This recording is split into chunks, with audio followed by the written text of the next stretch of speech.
So I learned how to breathe better. I had no idea how much breathing mattered, how it could affect the structure of our faces, the quality of our sleep, how long we would live. For the past month, I spent every single day doing breath work, and I'm going to take you on my journey with the breath so far. Enjoy.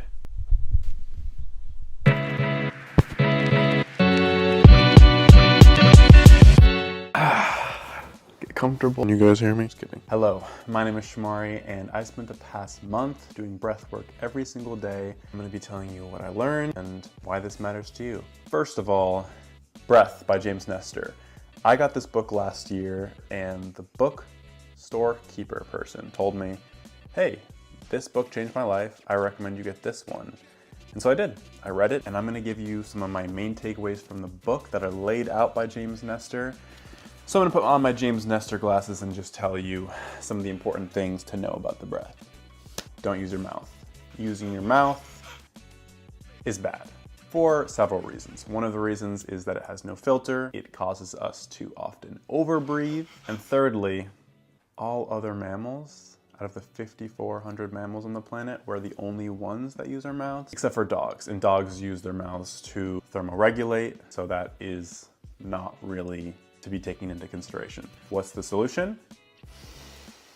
The nose, you guessed it. So breathing in through our nose solves the issues created by the mouth, because the nose has a whole host of passageways that heat up the air coming in, moisten the air, filter it, and also restrict or pressurize the amount of air coming in, which solves the overbreathing issue. When you inhale through your nose, you actually can't get in as much air, but this is not a bad thing. When we're breathing in through the mouth, we're able to take in more air, right?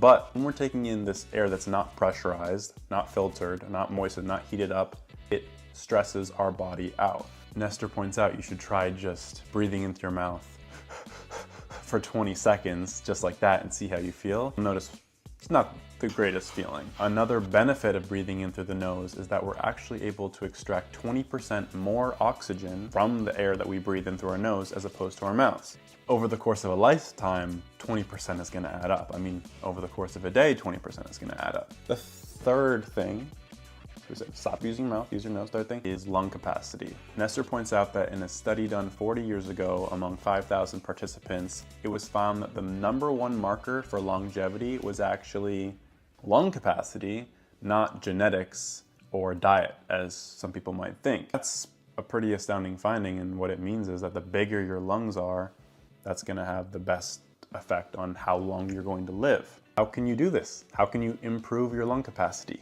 Well, you can exercise. Exercise is great. Cardio, weightlifting, anything that gets your heart rate up. Obviously, exercise has a whole host of benefits to it, but improving your lung capacity is one of them. Yoga is really great as well, because you're actually stretching out your torso, allowing your lungs more room to grow, to expand. Exercise, yoga, breath work, all things that can help improve your lung capacity. The next thing to point out is the importance of slowing down your breath. Now, I pointed out the issues that arise with overbreathing. They can stress out your body and put you in a state of fight or flight, constantly alert and ready, and that's not a state that we need to be in all the time. Fortunately, it's very easy to fix this, and you simply just slow your breath down. Now, the perfect breathing rate, found in this book and across other texts, is 5.5 seconds in and 5.5 seconds out, which is a long time to most of us, all right? Most of us are like breathing like crazy. Now that's quite a big jump, maybe starting with 3 seconds in, 3 seconds out. It's a great place to start. If I'm driving, I've started to just kind of have a mental reminder like, oh, I should focus on my breath a little bit here, make sure I'm focusing on the breath. Slowing down a little bit definitely has some calming effects. So slowing down your breathing is going to allow you to enter a more relaxed state, because it's sending signals to your brain that you're in a safe place. Slowing down your breathing will also help balance out your CO2 and oxygen levels, so that you're actually able to utilize more oxygen as it enters your bloodstream. The final tip is to hold your breath, and this comes in 2 forms. It's bad if you're unconsciously holding your breath, and it's good if you're doing it consciously. So on the bad side, if you're at your office and something stressful comes up, a stressful email, or your boss is looking at you and thinks you should be doing more work. You know you should be doing more work, so you get stressed out, so you start holding your breath. You won't know you're holding your breath. It's unconscious, and this happens all the time. Nestor points out that an estimated 80% of office workers hold their breath. That is bad. On the flip side, if you're consciously holding your breath, this can be good for you. Holding your breath for longer periods of time can actually improve your tolerance of carbon dioxide levels within your body, which can be great for athletic performance. You can actually go deeper within your body, which can then be used as a tool to enhance your athletic performance or enter a state of focus or calm, and you can even heat up your body when you're cold. So those are some of the most important takeaways from your breath laid out by James Nestor in this book and also in a video that I will link down below. Breathe through your nose, improve your lung capacity, slow down, and hold your breath consciously. Now, transitioning to the next part of this, how? I mean, those are all the tools, but how can you make it a habit? I decided to do the Wim Hof method for the past 30 days. So, let me explain that to you. Okay, so the Wim Hof method. I had a family member who introduced me to the Wim Hof method. He is a psychiatrist and he's a kind of a health nut like myself. And he told me about it 2 years ago, and I had known a little bit about meditation and breath work, but didn't give it a shot. Then this past Thanksgiving, we had a conversation again, and I was like, you know what? Let me give this a shot.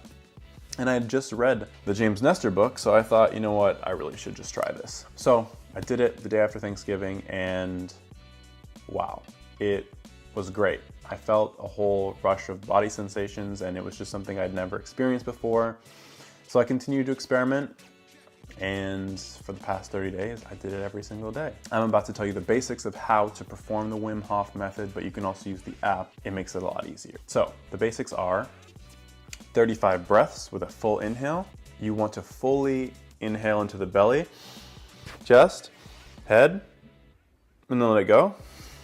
Full inhale into the lungs, right? And when you exhale, you don't empty your lungs. That's one of the most important things to pay attention to. Full inhales, but not full exhales. So after you've done the 35 breaths, now you enter the retention phase. You let the air go and you hold your breath for as long as you can, comfortably. After you feel like you can't hold your breath anymore, you do an inhale and you hold for 15 more seconds. After 15 seconds are up, you let the air go and you begin the 35 breaths again. So that's one round. 35 breaths, retention phase, and then a 15-second inhale and hold at the top of your lungs. So that's it. 3 to 4 rounds, takes about 20 minutes, and you're done. So after doing the Wim Hof method for a month, I can safely say it was a success. It was nice to have something in my day where it was just me time. I carved out this time, 20 minutes in the morning before anything else, to just breathe. And I found that when I was conscious with my breath, when I focused on my body sensations, the air coming into my nostrils, into my lungs, I was able to go into a very relaxed state. And it got deeper and deeper, the sensations in my body get stronger, and my retentions got longer. Now, there were days when I struggled to maintain concentration on my body and my breath, and on those days, my retention suffered as well. The experience was not as fun. It wasn't as successful on some days. So I would say that the key to success is surrender. When I surrendered to the breathing, when I surrendered to the body sensations and went deeper into that, that's when my retentions got longer. And when I got the more relaxed states, when I got the mental clarity after. So relaxation through surrender is the most important factor for my practice. The past month has been transformative. From rereading the book Breath by James Nestor and practicing the Wim Hof method, I was able to increase my breathing retention time from 1 minute and 30 to 3 minutes and 40.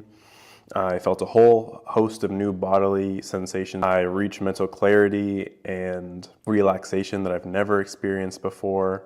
And the idea of holding my breath for 5+ minutes now seems like a very near possibility and something that I'm excited to be doing. The importance of improving my own lung capacity just excites me from the standpoint of maybe doing an underwater excursion. Then also the longevity idea, being able to live longer, more healthfully, being able to perform at the highest level when in the gym, on a run, swimming, whatever it is. I think the performance and the longevity are two things that really make making a breathwork practice worth it. So there you have it. The knowledge, the methods, and the results.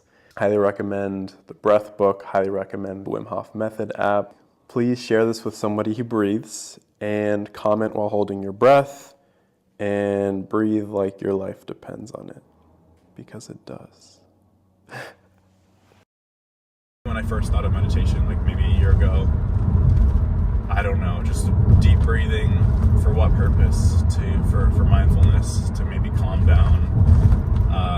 But I just didn't really understand it. And I'm still learning. I'm still very much learning. I'm in the early stages. But one of the ways that I think about it is a way that I'm kind of going to the gym for my brain.